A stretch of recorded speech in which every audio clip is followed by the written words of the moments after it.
오늘 우리에게 주신 하나님 말씀은 역대하 5장입니다. 역대하 5장 1절에서 14절까지입니다. 역대하 5장 1절에서 14절. 네, 우리 한 목소리로 봉독하시겠습니다. 시작.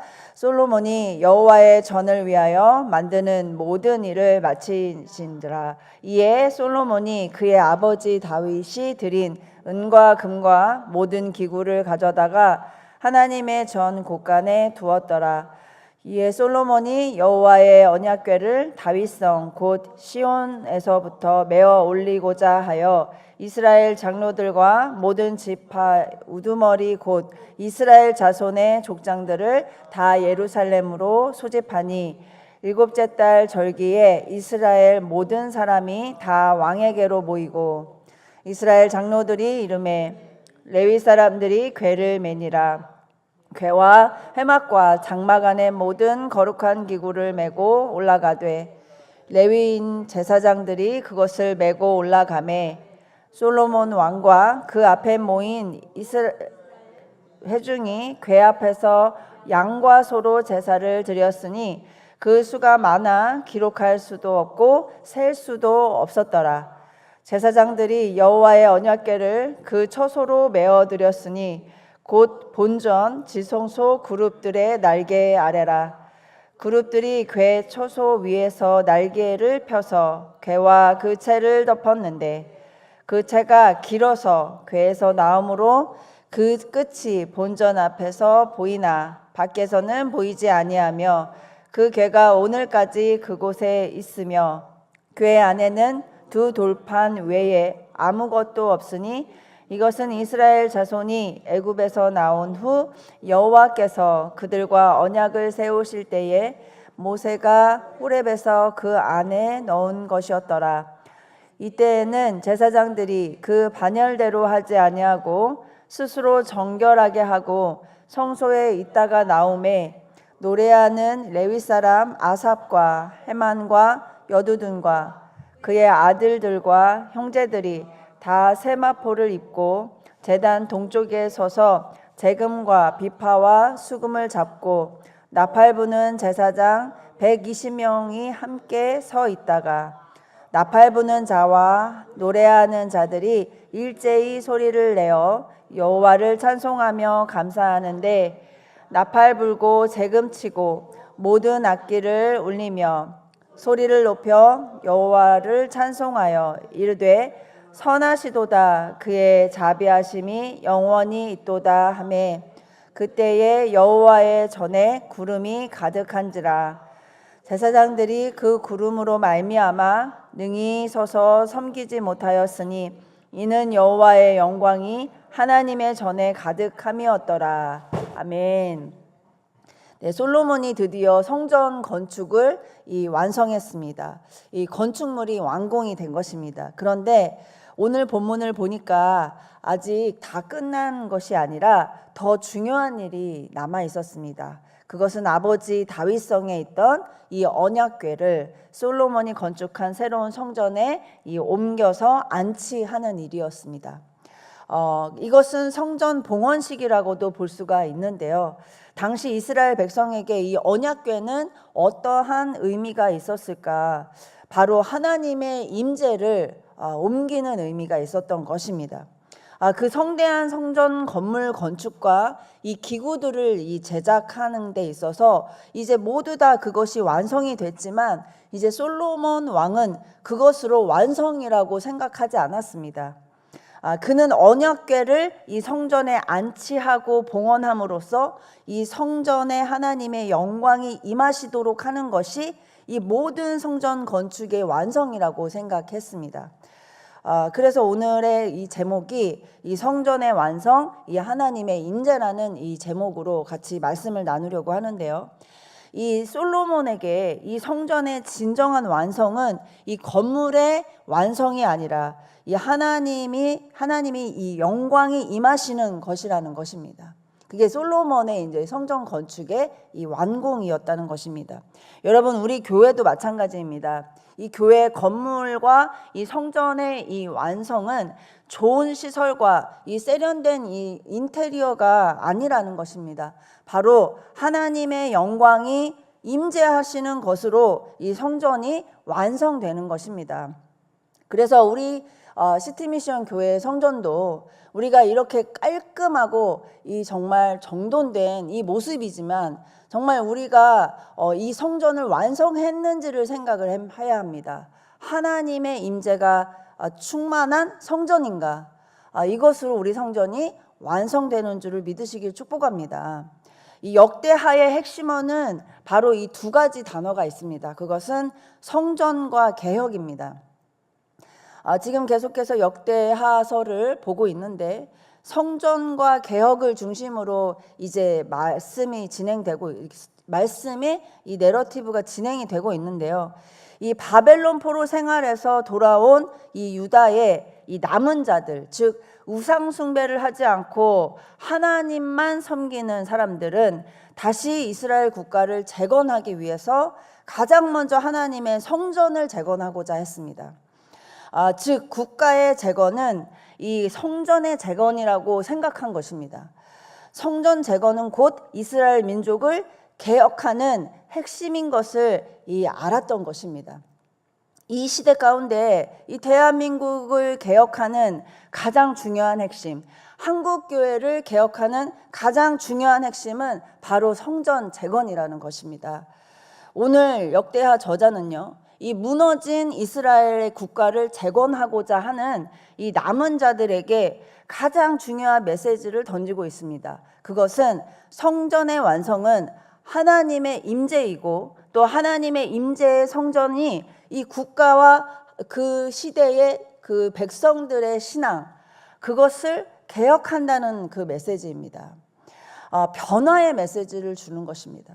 오늘 말씀을 통해서 이 깨어있는 성도들이 하나님 임재의 성전을 이루고 대한민국과 한국교회가 개혁이 되고 변화되어가는 역사를 보게 되기를 소망합니다.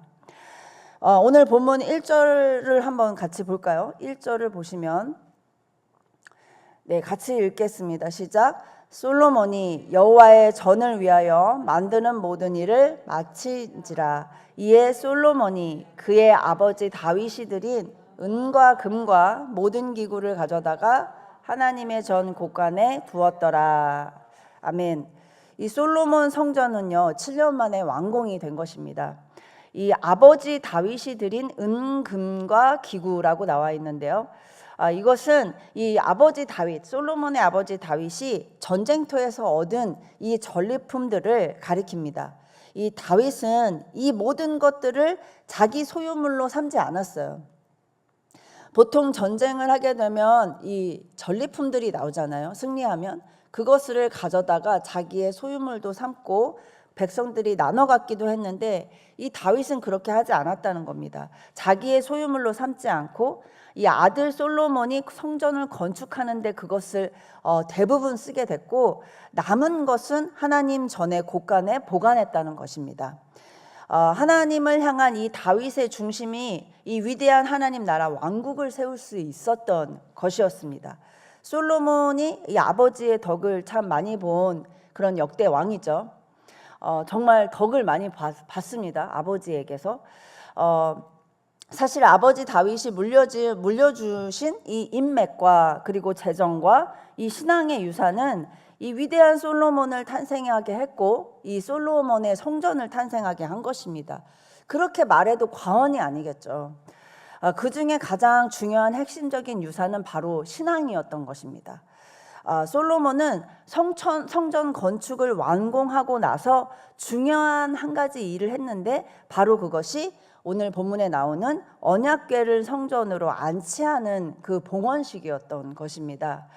2절과 우리 6절까지 쭉 한번 읽어보겠습니다. 시작. 언약궤를 2절 시작. 이에 솔로몬이 여호와의 언약궤를 다윗성 곧 시온에서부터 메어 올리고자 하여 이스라엘 장로들과 모든 지파의 우두머리 곧 이스라엘 자손의 족장들을 다 예루살렘으로 소집하니 일곱째 달 절기에 이스라엘 모든 사람이 다 왕에게로 모이고 이스라엘 장로들이 이름에 레위 사람들이 궤를 매니라. 궤와 회막과 장막 안에 모든 거룩한 기구를 메고 올라가되 레위인 제사장들이 그것을 메고 올라가매 솔로몬 왕과 그 앞에 모인 모든 이스라엘 회중이 궤 앞에서 양과 소로 제사를 드렸으니 그 수가 많아 기록할 수도 없고 셀 수도 없었더라. 아멘. 솔로몬이 이렇게 언약궤를 안치하면서 봉헌식을 하는 그 예배를 드리는 장면인데요. 이 솔로몬이 다윗성에서 있던 이 언약궤를 이 새로운 이 솔로몬이 건축한 그 성전으로 옮길 때 이 특징이 두 가지가 있던 것입니다.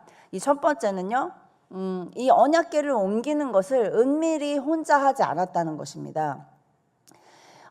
이스라엘 장로들과 모든 지파의 족장들을 다 예루살렘으로 소집했고 이 3절에 보면은 일곱째 달 절기에라고 나와 있는데 이것은 초막절을 말합니다. 지금의 추수감사절인데요. 이 때에 모든 이스라엘 사람들이 다 왕 앞에 모이는 이 총동원 주일 같은 이러한 모습으로 이제 모였던 것이에요.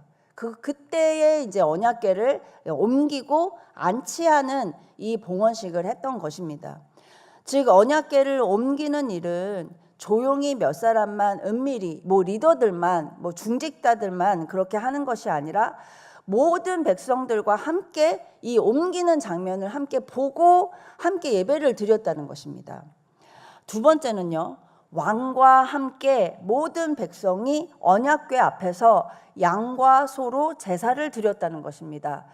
그리고 셀 수도 없을 만큼의 많은 짐승을 죽이면서 희생 제사를 올려드렸다는 것입니다. 이것이 이제 그때의 봉헌식의 특징인데 이 본문에서 우리가 알 수 있는 것은 무엇입니까? 그것은 첫 번째로 왕 솔로몬이 모든 백성들에게 함께 그들과 함께 언약궤를 성전에 안치했다는 것은 왕뿐만 아니라 공동체 전체가 하나님 임재의 예배를 드리는 공동체라는 것을 솔로몬은 알려줬다는 거예요. 하나님 그 임재의 예배를 드리는 공동체, 우리는 그러한 공동체라는 것. 왜냐하면 그때의 이제 모습은 완전히 하나님 나라가 완성되고 성전이 완성이 된 그러한 상태가 아니었던 것입니다. 다윗은 하나님 성전에서 온전한 예배를 드리고 싶었지만 그 예배의 공동체가 완성이 되지 않았는데 이제 언약궤를 완전히 그 성전에 안치하면서 모든 백성들이 그 언약궤 앞에서 예배를 드리는 그러한 하나님 임재의 예배 공동체라는 것을 알려주고 싶었던 것입니다. 두 번째는 왕이 백성들과 함께 하루 종일 수천 마리 제사를 드렸다. 이것은 피의 제사로 왕과 함께 백성들이 회개하며 하루 종일 수천 마리의 짐승의 제사를 드렸다는 것입니다. 하나님을 만나야 한다는 것을 알려주는 것입니다. 예배 공동체는 함께 하나님을 만나고 함께 회개로서 함께 예배로서 모든 지도자와 모든 백성들이 함께 나아가는 것입니다. 이 솔로몬은요, 이 언약궤를 안치하고 성전의 이 봉헌식을 완성하면서 이 백성들과 모든 하나님 임재의 예배를 드리고 싶었던 것입니다. 그것을 또 보여주고 싶었던 것입니다. 이 역대하 저자가 이 말씀을 통해서 70년 만에 바벨론 포로에서 돌아온 남은 자들에게 이것을 기록하고 무엇을 알려주고 싶었던 것일까? 그것은 그들이 보고 있는 이 처참하게 무너진 이스라엘 성전과 나라의 현실적인 상황 앞에서 다시 백성들의 신앙이 재건이 되고 국가가 개혁이 되려면 이 국가 지도자들과 백성들이 함께 이 형식적인 그런 제사의 그 예배가 아닌 하나님 임재의 예배를 드려야 하고 또 형식적인 제사가 아닌 진정한 회개의 예배를 지도자들과 백성들이 함께 드려야 한다는 것입니다. 지금 역대하 제자는요, 그렇게 영적으로 무너지고 현실적으로 다 불타서 없어진 그 예루살렘 성전 앞에서 좌절하고 있는 백성들에게 이 기록을 남겨주면서 이제 다시 우리나라가 재건이 될 수 있다. 우리 백성들의 신앙이 재건이 될 수 있는데 그 핵심은 하나님 임재의 예배와 회개의 예배를 함께 드려야 한다는 것이다. 이 성전은 그러한 의미로서 하나님 앞에 드려지는 것이다라는 걸 알려주고 있는 것입니다. 여러분, 지금 대한민국은 그 어느 때보다 정치적인 양극화와 이 신앙적인 양극화가 일어나고 있습니다. 이 정치가 분열이 되고 교회가 분열이 되고 있는 상황에, 이 어두운 영적 상황에 이럴 때 우리는 분노하고 싸우고 이 대적하는 일에 에너지를 소모할 게 아닙니다. 우리가 가장 먼저 우리 성전 안의 예배가 완성되는 것에 집중을 해야 합니다. 그 방법은요, 우리의 예배에 하나님의 임재를 가져와야 된다는 것이 핵심입니다. 그리고 나라의 지도자, 그리고 종교 지도자, 그리고 교회의 중직자들과 목회자들과 모든 성도들이 함께 회개로 주님 앞에 나가야 한다는 것입니다. 이 예배에 집중해야 된다는 것입니다. 우리는 변화를 꿈꿉니다. 나라의 변화와 한국교회와 우리 교회의 변화를 꿈꾸고 내 자신의 신앙의 변화를 꿈꾸고 우리 가정의 변화를 꿈꾸지만 그 변화, 그 개혁의 핵심은 지금 역대하 저자가 말하고 있는 것처럼 하나님 임재의 예배를 우리 성전 안에서 완성해야 된다는 것입니다. 이것부터 안 된다면 한국 교회와 한국의 정치는 개혁이 될 수 없다는 거예요. 이것부터 된다면 우리는 희망이 있다라는 하나님의 오늘 말씀입니다. 여러분, 우리 시티미션 교회가 가장 먼저 하나님 임재와 회개의 예배를 추구하고 갈망하기를 소망합니다. 아멘. 우리가 여러 가지 사역을 펼치고 또 여러 가지 일들을 생각을 합니다. 하나님의 일들을 생각을 합니다. 그런데 그 모든 것 이전에 우리가 변화를 꿈꾸고 우리 교회가 정말 좋은 교회로 정말 이 도시에 선교사들을 배출하고 수많은 하나님의 일꾼들을 배출하는, 그리고 하나님이 영광 받으시기를 원하는 그런 교회를 꿈꾼다면 우리는 하나님의 임재의 예배를 추구하고 하나님의 임재를 가져와야 된다는 것입니다.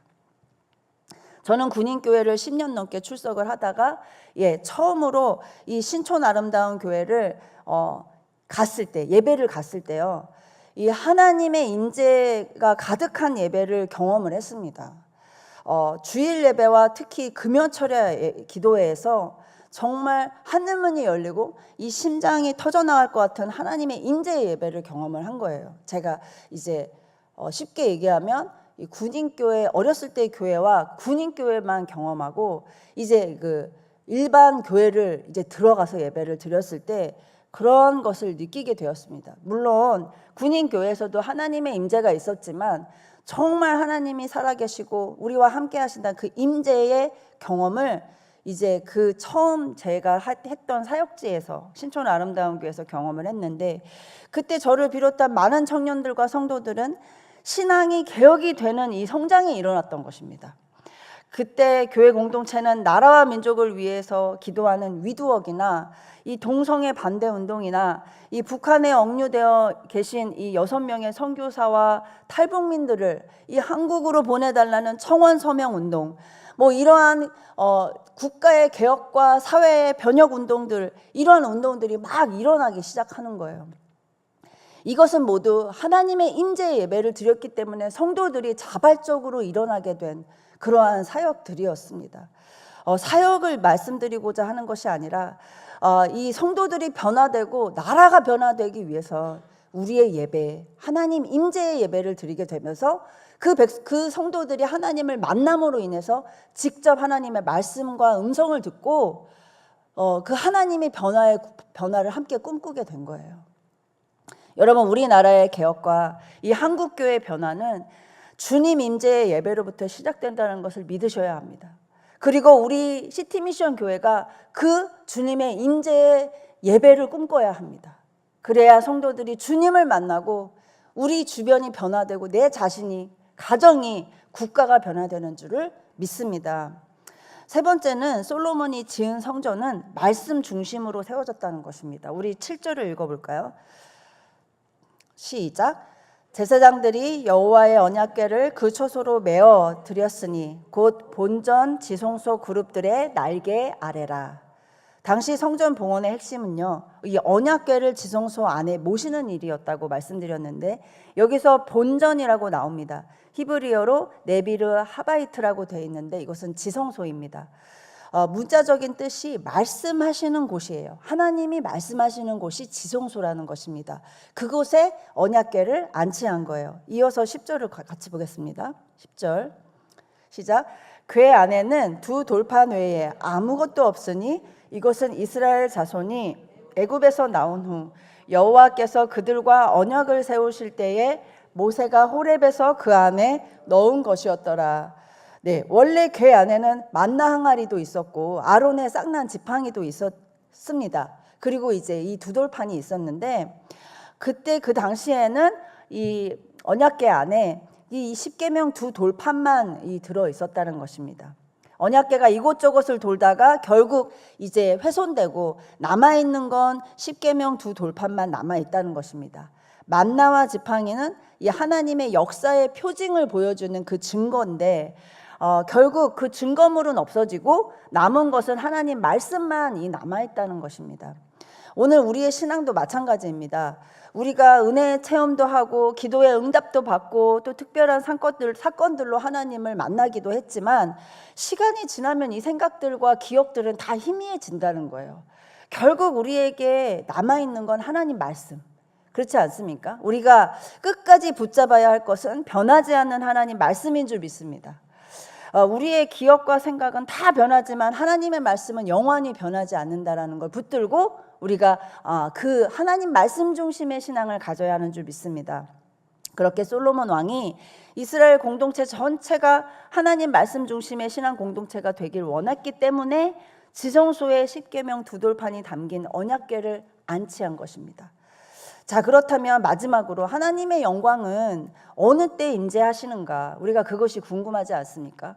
이 통일된 하나님의 영으로 이 성도들의 하나된 마음으로 예배를 드릴 때 하나님이 임재를 한다라는 말씀이 나옵니다. 오늘 11절 함께 보겠습니다. 시작. 제사장들이 그 반열대로 하지 아니하고 스스로 정결하게 하고 성소에 있다가 나오매, 여기에 반열대로 하지 않았다는 것은 다윗이 세운 24반열의 조직대로 그때 임무를 수행하지 않았다는 거예요. 왜냐하면 정말 너무 성대하고 너무 중요한 언약궤 안치 봉헌식이었기 때문에 이 제사장들이 그 조직대로 하는 것이 아니라 오직 이 예배에만 같이 몰입을 했다라는 이야기입니다. 12, 13절 이어서 마지막으로 읽겠습니다. 시작. 노래하는 레위 사람과 아삽과 헤만과 여두둔과 그의 아들들과 형제들이 다 세마포를 입고 제단 동쪽에 서서 재금과 비파와 수금을 잡고, 또 나팔 부는 제사장 120명이 함께 서 있다가 나팔 부는 자와 노래하는 자들이 일제히 소리를 내며 여호와를 찬송하며 감사하는데, 나팔 불고 재금치고 모든 악기를 울리며 소리를 높여 여호와를 찬송하여 이르되 선하시도다 그의 자비하심이 영원히 있도다 하며, 그때에 여호와의 전에 구름이 가득한지라. 아멘. 13절에 일제히 소리내어서 다 같이 찬송했다는 거예요. 일제히라는 이 단어에 집중하시길 바랍니다. 히브리어로 예하드이고 통일되다, 하나된 소리다, 이렇게 의미합니다. 즉 나팔 부는 자와 노래하는 자가 마치 한 사람인 것처럼 이 통일된 소리를 냈다는 거예요. 통일된 찬양을 했다는 거예요. 그러니까 통일된 한 마음, 하나의 마음으로 한 소리를 냈다는 거예요. 그것은 13절에 선하시도다 그의 자비하심이 영원히 있도다, 이러한 이스라엘의 고백을 함께 올려드렸던 거예요. 누구 하나도 다른 마음 없이 이 한 마음으로 이 간결한 찬송 가사 속에서 이스라엘 민족의 마음을 담아서 하나님께 올려드렸다는 이야기입니다. 그들은 때로는 죄의 결과로 혹독한 징계를 받았고 심판을 받기도 했지만, 언약 백성으로서 삼아주신 하나님의 선하심과 자비하심은 끝까지 변함이 없다라는 그 신앙 고백을 한 마음으로 올려드렸을 때 폭발적인 하나님 임재가 그 가운데 임합니다. 14절에 제사장들이 그 구름으로 말미암아 능히 서서 섬기지 못하였으니 이는 여호와의 영광이 하나님 전에 가득함이었더라.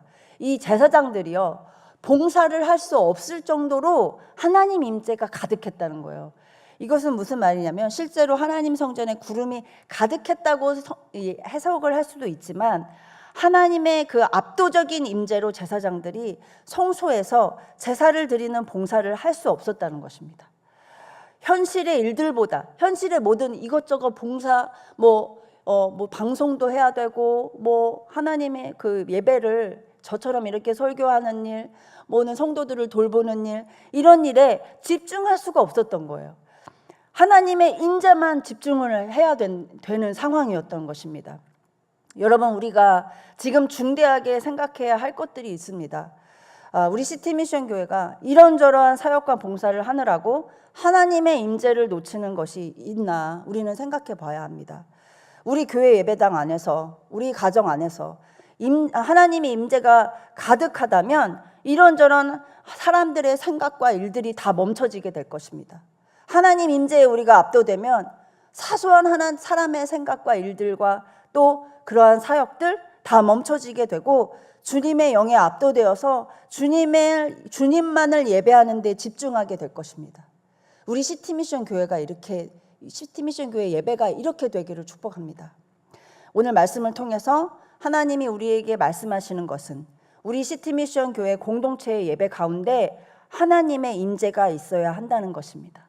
그래야 내 신앙이 변화가 되고 우리 가정과 우리의 국가가 변화되는 것을 하나님은 오늘 말씀하고 계십니다. 따라서 우리의 예배가 더 주님을 갈망하게 되고 더 통일된 하나된 일치된 마음의 예배가 되었을 때 하나님의 임재가 충만하고 또 우리가 생명 걸고 드리는 예배, 인생을 거는 예배, 그 가운데 하나님이 임재하셔서 우리 시티미션 모든 교회 성도들이 변화되고 우리 나라와 민족이 변화되는 줄 믿습니다. 그런 예배로 변화되어 가기를 예수님의 이름으로 축복합니다.